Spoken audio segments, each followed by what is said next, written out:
You've felt this moment before, even if you didn't realize it. A quiet Friday evening. You drift down the liquor aisle, the world finally slowing after a long week. Soft lights shimmer across rows of bottles, gold, amber, deep and still, like tiny suns trapped in glass. Whiskey, Scotch, Bourbon. 3 names, 3 identities, 3 bottles that look almost the same, until they don't. And here's the part most people never realize. One of these is not a category. It's a family name. Why do some people swear they'll only drink Scotch? Why do others treat bourbon like sacred ground? And why does every bottle whisper the word whiskey, yet means something entirely different? What's the real difference between whiskey, Scotch, and bourbon?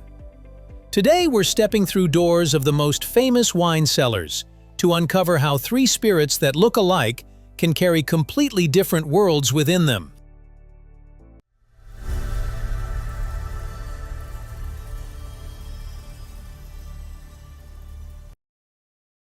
Three spirits, but only one beginning legend.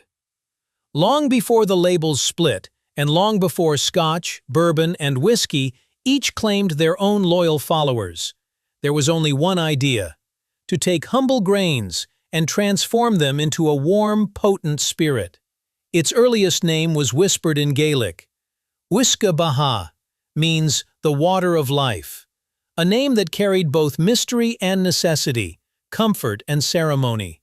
Over time, the word softened, shifting through dialects and centuries until uisce became whiskey, and eventually whiskey. Yet the core remained untouched, a drink born from grain, fire, fermentation. This is the root, the trunk of a vast family tree. Because whiskey is not one drink, it is the family name. Scotch and bourbon are its descendants. As the craft traveled, it evolved. Ireland refined it into a smooth, triple-distilled spirit that flowed easily across the tongue.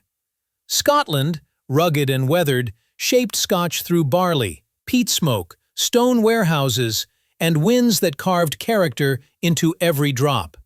Across the ocean, America birthed bourbon through corn, new charred oak, and the fast aging of hot southern summers. Bourbon, what is bold, warm, restless, creates the last part of mosaic picture. Nowadays, we have had different branches rising from the same root, different stories born from the same grain. How whiskey is made. To understand why Scotch and bourbon end up tasting so different, we first have to step back and look at what they all share.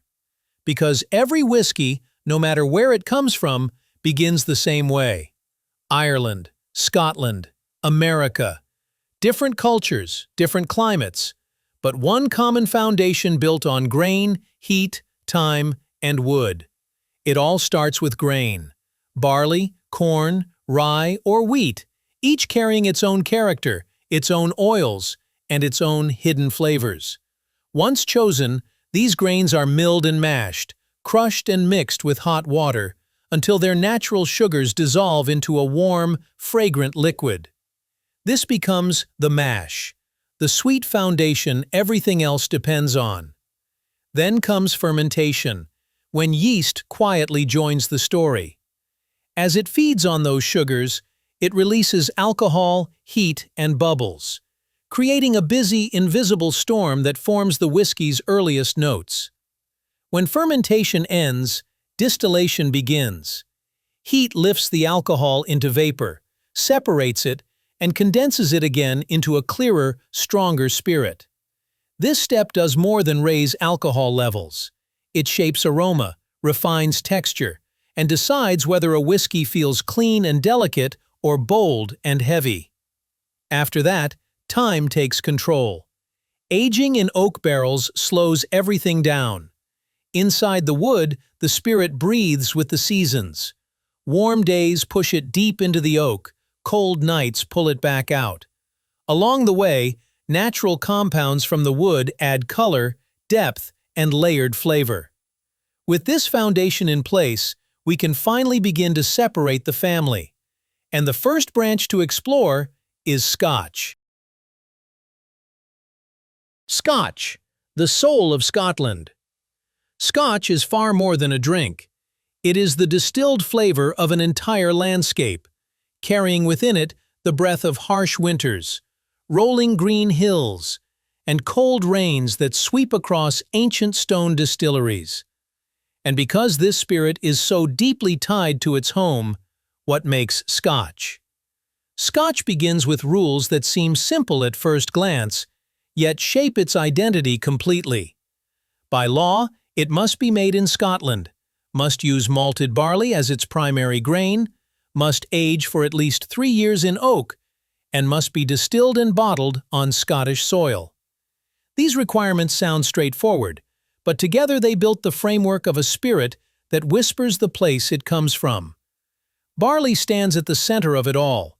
While bourbon leans toward sweetness and bold warmth, Scotch leans toward complexity, layering earthy, biscuity, and gently nutty notes that give the spirit its unmistakable backbone. Yet barley alone doesn't define it, because Scotland's climate plays just as powerful a role. The country's cool, damp air slows everything down. The breathing of the barrels, the extraction of flavors, the gradual mellowing of the alcohol. A whiskey that ages 12 years in Scotland might still taste younger than one aged only 4 years in Kentucky, because the cold forces patience upon every drop. This slow transformation is why Scotch often carries a mature, thoughtful depth that feels older than the number printed on the bottle.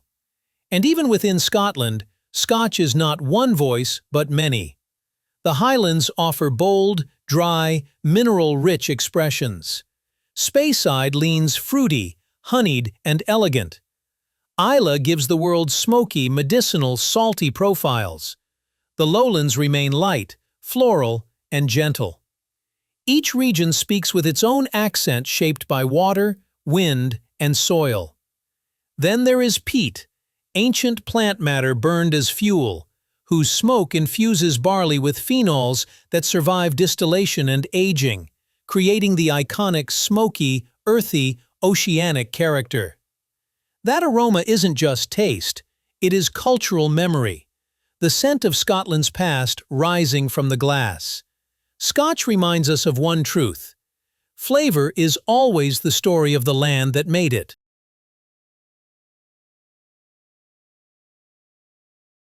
Bourbon, a portrait of America itself. If Scotch is shaped by cold rains and slow, patient winters, bourbon is shaped by sunlight, by Kentucky summers heavy with heat, by wooden warehouses that breathe deeply, and by cornfields stretching toward the horizon. This environment defines bourbon so completely that to understand it, we have to start not just with flavor, but with rules. Bourbon is shaped by law as much as by landscape. To earn its name, it must be made in the United States, contain at least 51% corn, be aged in brand new charred oak barrels, be distilled to no more than 80% alcohol by volume, and enter those barrels at no more than 62.5%. These rules may sound technical, but every one of them leaves a fingerprint on the final spirit. Corn sits at the heart of bourbon, bringing a sweetness that feels round, rich, and welcoming. Where Scotch often carries the taste of stone, earth, and coastal wind, bourbon leans towards sunlight and dessert. Caramel, vanilla, brown sugar, toasted oak, and warm baking spices. Much of that character comes from bourbon's most defining rule: new, charred oak. Each barrel is burned on the inside until the wood cracks and blackens, like a roasted marshmallow. That char unlocks caramelized sugars, releases vanillin from the lignin in the wood, adds smoky edges, and gives bourbon its deep amber color. In this process, the barrel is not just a container, it becomes a full ingredient. Even the water plays a role. Kentucky's limestone-rich streams naturally filter out iron while adding calcium, creating ideal conditions for healthy yeast and clean fermentation. Then heat takes over. hot summers and cooler winters force the whiskey to expand and contract aggressively inside the wood, pulling flavor in and out at speed. In Kentucky, time doesn't whisper, it speaks loudly.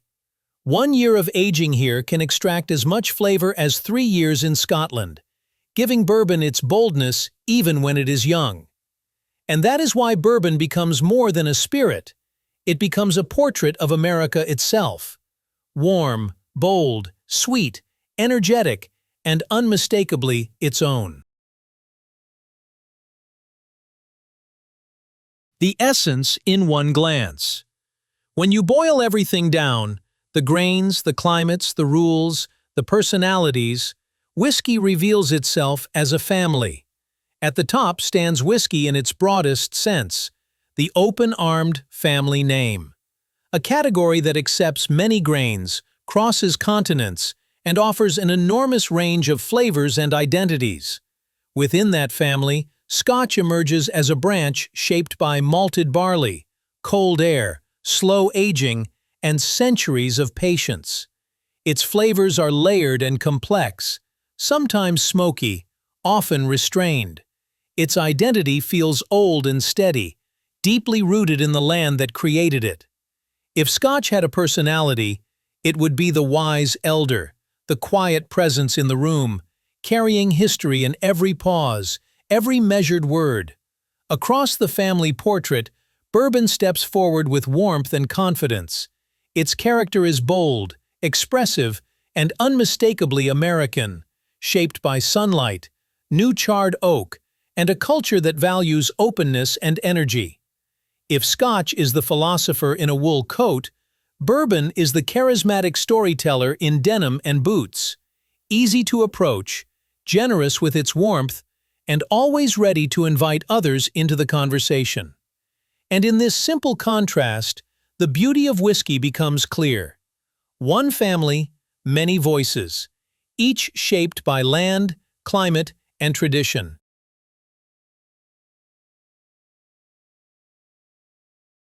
Flavor science.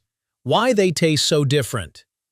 Now let's zoom in into the quiet chemistry behind those bold differences.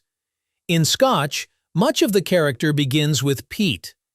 When peat is burned, it releases phenolic compounds such as guaiacol, which brings smoke, cresols, which create medicinal notes, and phenol itself, which adds an earthy sharpness. These molecules survive distillation and bind to the malted barley, forming the smoky DNA that defines traditional Scotch whiskey. With bourbon, the transformation happens elsewhere, inside the barrel. When oak is charred, its structure breaks down. Lignin releases vanillin, creating vanilla aromas. Hemicellulose caramelizes into sweet, toasted flavors. Tannins add structure and dryness. The deeper the char, the sweeter and bolder the result. In bourbon, the barrel is not background, it is chemistry in action. Climate then amplifies everything. In colder regions, aging moves slowly, allowing flavors to develop with restraint. In warmer climates, extraction accelerates, intensifying sweetness, color, and wood influence. Flavor, in other words, is not just crafted, it is negotiated with temperature. Grains add the final layer. Corn brings sweetness. Barley contributes enzymatic depth and complexity. Rye introduces spice and sharpness. Wheat softens the edges. Each grain writes its own biological signature into the spirit. At this point, the difference between Scotch and bourbon is no longer subtle. It isn't just taste, it's chemistry shaped by place. And beyond chemistry, there is culture. If you've seen Kingsman, The Golden Circle, you'll remember the contrast between British restraint and American swagger, the Kingsman and the statesman meeting over a glass. That moment works because flavor carries identity. Whiskey doesn't just reflect ingredients, it reflects attitude. When you lift a glass, you're not just tasting alcohol. You're tasting land, climate, wood, time, and the choices made along the way. Whiskey is a drink. Scotch and bourbon are stories. So tell me, which story do you reach for? Our team uses publicly available online sources and AI-assisted research tools to create this video. We strive for accuracy, but errors or omissions may still occur. So please view this content for entertainment purposes only, and use your own judgment when considering any information presented. Nothing here is intended as professional, legal, medical, financial, or safety advice, nor as encouragement for risky or illegal actions. We do not promote hate, harassment, violence, or misleading information, and we work to comply with YouTube's community guidelines, terms of service, copyright and fair use rules, and all applicable laws. If you believe any part of this video infringes your rights or violates YouTube policy, please contact us.